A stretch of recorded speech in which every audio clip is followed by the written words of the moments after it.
13. Justification and history. The doctrine of justification is denied by many. Others affirm it formally, but it has little practical meaning for them, and they rely on their experiences for their religious profession, on their affirmation rather than God's act. A key contributing factor to this unbelief and neglect is a naturalistic view of history.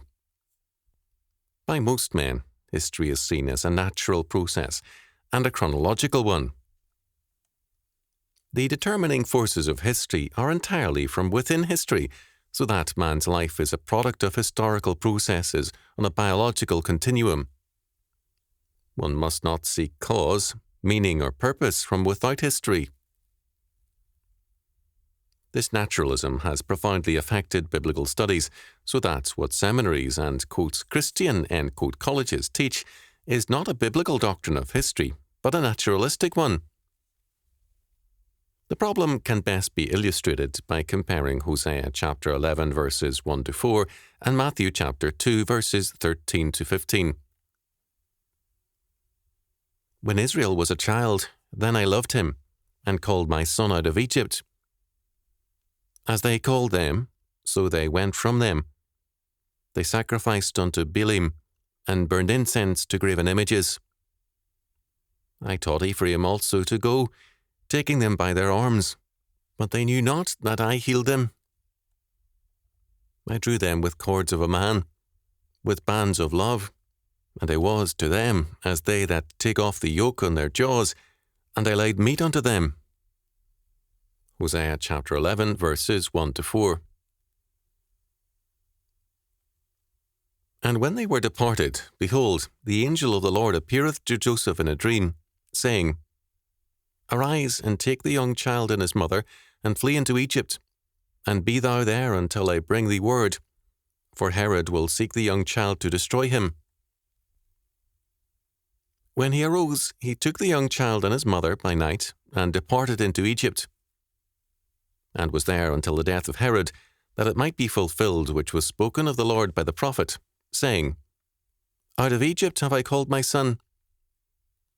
Matthew chapter 2 verses 13 to 15. Hosea tells us that God called Israel, the covenant people, his son, and delivered them from Egypt. The prophets called Israel out from their apostasy, but they were not heeded. God treated them tenderly, but they responded with idolatry. What is the relationship of this passage to Matthew's? Matthew plainly states that the Egyptian sojourn of our Lord was to fulfill the words of the prophet, that is, to complete, round out, and bring into fullness of meaning openly that which Hosea had predicted. Sherman E. Johnson says of this, Early Christians often thought of the Exodus with its miracles as a type of Christian redemption. For example, 1 Corinthians chapter 10 verses 1 to 5, John chapter 6 verses 49 to 51. The rabbis likewise believed that it foreshadowed the Messianic age, when all its miracles would be reenacted. All Johnson tells us is what men, by faith, read into the text. H.R. Reynolds and the Reverend Professor Whitehouse, ostensibly orthodox commentators, denied any prophetic meaning to Hosea chapter 11, verses 1 to 4, stating, In this context, there cannot be a prophecy of the Christ, for obstinate conduct and rebellion would thus be involved in the prediction. It is true that Matthew chapter 2 verse 15 quotes the passage in illustration of the fact that the true Son of God was also submitted in his youth to the hard schooling of a cruel exile. The calling out of Egypt of the Messiah gave a new indication of the cyclical character of Hebrew history. The passage helps us to understand what is meant by the formula, that it might be fulfilled. Besides erring in describing, quote, Hebrew history, end quote, as, quote, cyclical, end quote, these men deny God's determination of history and reduce prophetic fulfillment to man's perception of interesting parallels. Meaning is thus a product of man, and history's patterns and types are man's discernments of accidental similarities, into which he reads profounder meanings than the bare events contain. With gravediggers like this as the reverend professors of the Church has no need of enemies in order to suffer decline.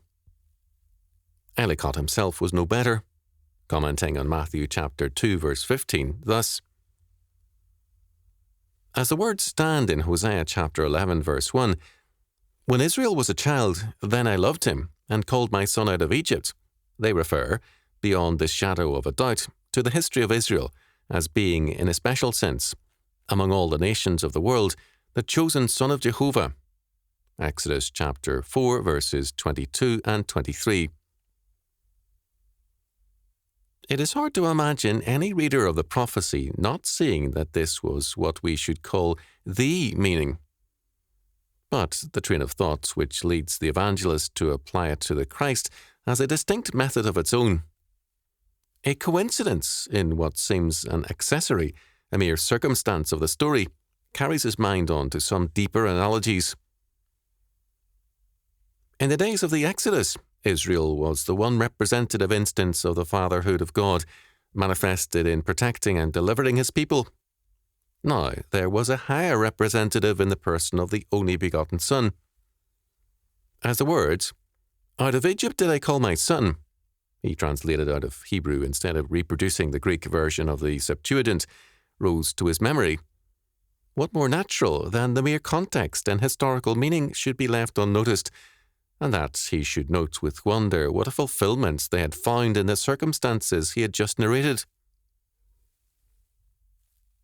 Here, as before, the very seeming strain put upon the literal meaning of the words is presumptive evidence that the writer had before him the fact to which it had been adapted, rather than that the narrative was constructed, as some have thought, to support the strained interpretation of the prophecy. We have thus, as Ellicott noted, two views of the event described by Matthew.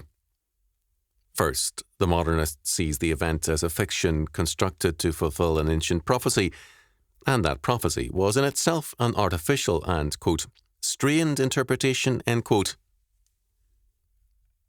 Second, the pseudo-Orthodox see the flight into Egypt of Joseph, Mary, and the child as historical, but see the prophecy as an artificial thing. Quote, "The meaning," end quote, is something very different and confined to Israel, and Hosea's comments concerning Israel. The coincidence between the Exodus and the flight into Egypt leads Matthew to see an analogy. In other words, there is no real prophecy or prediction here. Both views are really practical atheism. In both views, history and scripture are purely man's work, and patterns, types, and analogies are man's interpretation of purely historical, meaning man-produced events. The events are made by man, and the interpretations are made by man. To call such views biblical or Christian is blasphemy.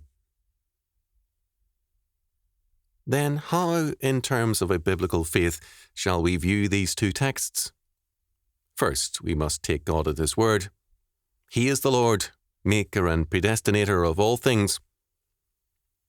There is thus nothing accidental in all of creation. Both the events of Hosea and Matthew, and the words of both men, were ordained by God from all eternity. Second, this means that history is God-ordained and directed. In naturalistic history, only the past is present in or impinges on the moment, and existentialism seeks deliverance from the past into the existential moment. The goal of humanistic man from the fall to the present is to be independent of God and history and to establish law, meaning, and good and evil for himself. Genesis chapter 3, verse 5. The goal is thus to say finally that the historical moment or present is freed from all things, causes and influences other than man himself. In biblical history, which means in all history, past and future are always present in the moment, in the here and now, because past, present, and future are created by the sovereign Lord and are determined from all eternity. There is thus far more in the moments than the moment itself. Third, this means that the meaning of the historical present always transcends the moment. God, from all eternity, created and ordained Israel, Hosea, Matthew, Joseph, Mary, and the child. All events are linked in a common purpose and goal because they come from the hand of one Lord. Adam was created and by grace was the Son of God. Luke chapter 1, verse 38. Adam fell, but a new covenant Son of grace was called out, the covenant people, Israel, called a son by God himself. Exodus chapter 4, verses 22 and 23. This son was called out of Egypt, Hosea chapter 11, verse 1, and given God's covenant law and the sacrificial system which set forth the atoning and justifying work of God's Son who was to come. The priests of Israel, as types of that Son, had a totally prescribed task, dress, and life, because they were stand-ins, representing the greater one who was to come. Deuteronomy chapter 18, verse 18. The purpose of God's covenant is to call his Son out of Egypt, out of bondage and captivity, out of death and sin, in brief, out of the fall.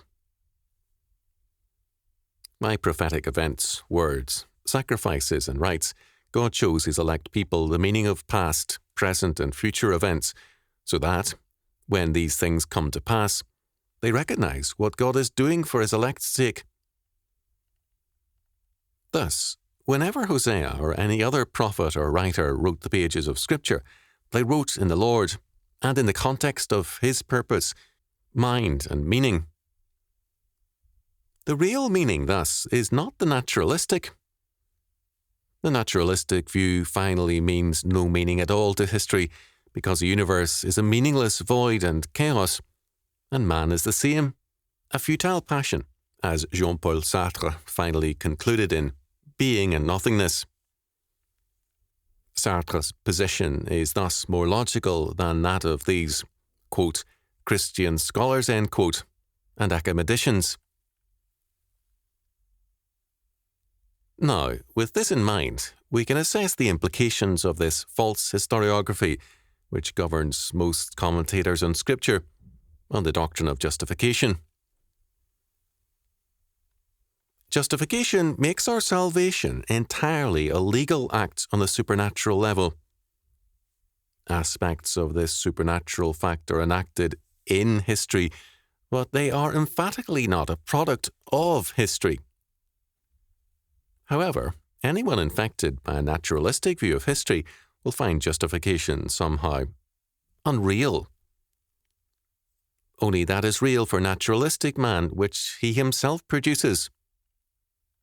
Hence, while uncomfortably giving formal assent to justification, he makes salvation a product of man's history and experience, then only does he feel, quote, saved, end quote.